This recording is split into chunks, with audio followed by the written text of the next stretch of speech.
Hey guys, so as promised, we are going to go through the lie that is trickle-down economics. This is just going to be a basic breakdown of some of the concepts. As far as policy goes, we're going to touch on a couple small things very lightly, but we're not going to go into anything too deep. So where this first originally comes from is a Democrat presidential candidate, William Jennings Bryan, all the way back in 1896. Talked about money leaking from the top to the bottom of the economic spectrum. Now, where the term trickle down actually is first cited is from an actor named Will Rogers back in 1932. He was writing a column for the St. Petersburg Times in reference to Hoover's policies. So this is what Will Rogers had to say. Quote, "This election was lost 4 and 6 years ago, not this year. The Republicans didn't start thinking the old common fellow till they just started out on the election tour. The money was all appropriated for the top in hopes that it would trickle down to the needy. Mr. Hoover was an engineer. He knew that water trickles down. Put it uphill, let it go, and it will reach the driest little spot. He didn't know that money trickled up.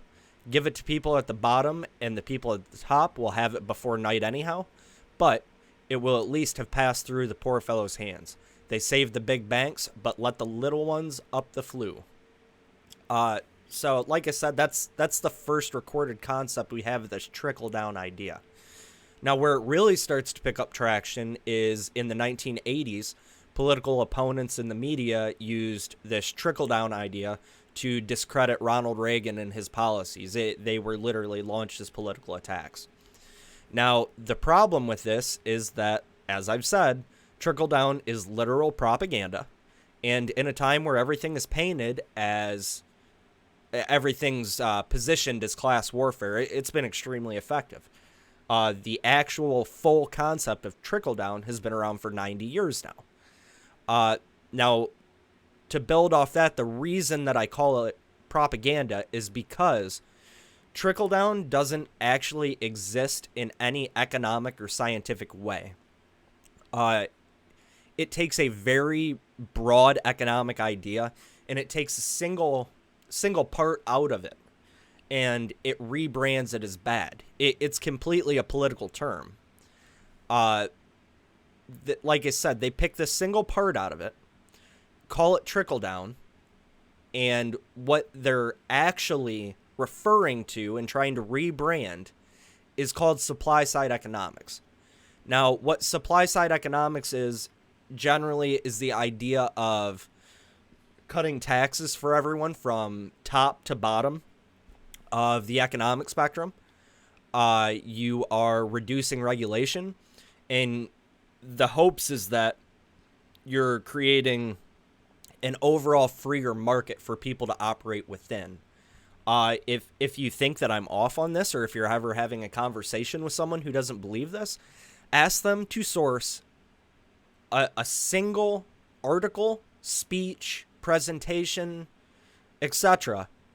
of Ronald Reagan ever using the term trickle down to discuss his economic proposals. You're going to see the mental gymnastics begin because it never happened. It's not true. It's not a thing. But what it is generally people like tax cuts. It puts more money in their hands. Why wouldn't they? But if I'm a Democrat or a leftist and I can take a conservative and often libertarian proposal and lie and convince people that this is exclusively meant for the rich, which we see every single time someone proposes tax cuts, the very people who are oppressing them are going to take advantage of this. I can turn off a huge portion of the population.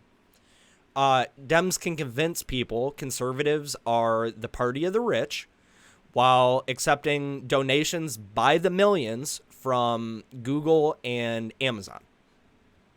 So now when you look at the actual results of this policy, supply side, you end up with more jobs, more economic mobility and opportunity, more investment, and more wage growth. The other part that people really don't like, because it goes completely against their narrative, is it leads to more tax revenue because you have a higher quantity of transactions. If you take 5% of 100 transactions, you're going to end up with more tax revenue than if you take 10% of 10 transactions. Like I said, this really isn't popular when pointed out, and usually this is where the screeching begins. These are just the immediate happenings, and it's the things that are easiest to see. We can break this down for hours and talk about all the other positive impacts this creates.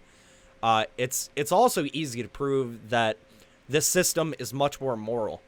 You're allowing people to keep more of what they've earned, and then on top of that, the government is getting a larger cut. So, like I said, any any argument against this really just doesn't hold up, and that's why this is flipped to being solely for the rich. Because once you actually start getting into the nitty-gritty of it, the narrative from the other side in this trickle-down theory just it starts to fall apart. But at the end of the day, when these policies are implemented, you have more freedom over your own dollar. There's a reason why average wages under Trump grew by $5,000 in 4 years, and under Obama, it was $1,000 in 8 years. A lot of people don't even know that. They just think that all of Trump's tax cuts were for the rich because, again, this strategy has been incredibly effective for leftists and Democrats.